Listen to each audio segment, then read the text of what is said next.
دشمنا را دوستی میکرد، آزارشون نمیداد. روایت ها میگه یک روز جناب رسول الله در قطع کوچه برآمد، دید که یک پیرزن، یک کمپیر پیر خیلی قامت چنگ زده در دست یک خلطه هست که در درون او گندم داره، خیلی بارش وزنه که به زمین کشیده میبرش، زورش نمیاد که پشتش کنه یا هوچش کنه. میگه وقتی جناب رسول الله او را دید، بعد رفت گفت ای مادر، گفت بیا من تو یاردم کنم، بیا برد گفت تو منزل تا ببرم. بعد میگه همون قابچش پشت کرد بر ببرش، میگه او پیرزن تعجب زده، این طری اخلاقی که کلانترا را حرمت کردن، یاردم کردن او شب روز نبود، این طری ادب نبود. و حین میگه این زن دید تعجب زد، بعد او قابش پشت کرد تا پس دروازه‌اش بردش، گفت فرزندم بچم، گفت بس هم جمانش، گفت شما خودم میدارم. و مادر گفت خیلی وزینه، گفت انبار جای همون انا چیز میموندگی آرداد دگی جای بگوده همونجاش ببرم. بعد میگه پیرزن گفت در فلان جا برد. وقت جناب رسول الله صلی الله علیه و سلم موندش، نشناختش او پیرزن، نشناختش.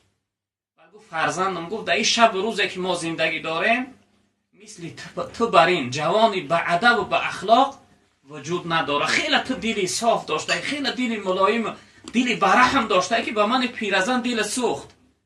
گفت من یه نصیحتت میدم، همین نصیحتی من پیرزن گوش گفت.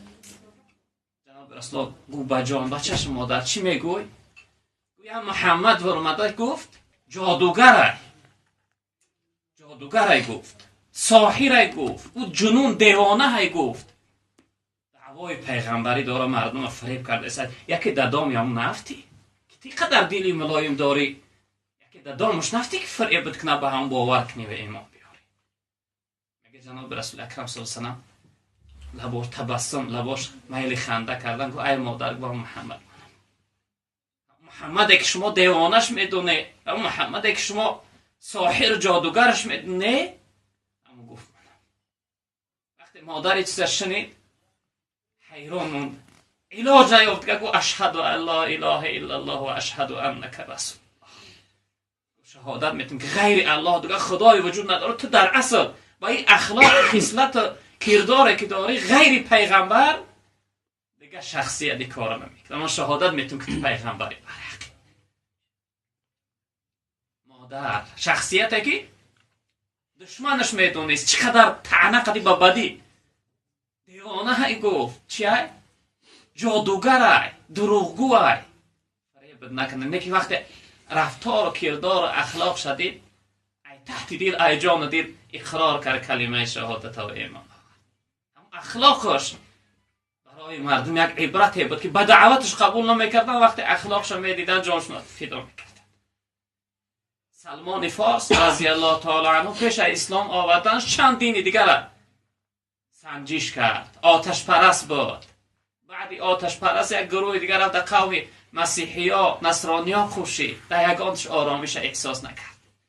خیلی عمری با برکت و دراز دید. وقتی رفت نزد جناب رسول اکرم صلی الله علیه و سلم، دید که دینش دینی محبت های، دینش دینی شفقت و دلسوزی و مهربانی و غمخواری و سعادت و سربلندی و شرافت و کرامت و حرمت و برکت و فضیلت و هر چیزی که دل انسان میخواهد در دین محمد یافته میشه. وقتی رفت جناب رسول الله را در این اخلاق، در این مقام و در این حرمت دید، دیگه خچه در آغوش رسول الله پرداخت نکرد. و سلمان من آل البیت، جناب رسول الله سلمان ای اهل بیت، اخلاقش سلمان با او عاشق کرد. بلال غلام ای مولاش رو گردوند، ای مولاش رو گردوند، الله احد میگفت. و غیر بلال هم بسیار شخصیت های بود. وقتی که جناب رسول الله رو با او اخلاق میدیدن، جانشون و تمامی هستیشون فدا میکردن. دلنواز بود جناب رسول الله، مهربان بود، رحیم بود. چقدر عبرتگاهی خوبه بود که هر کسی وقتی میدید دیده برابر عاشقش میشید.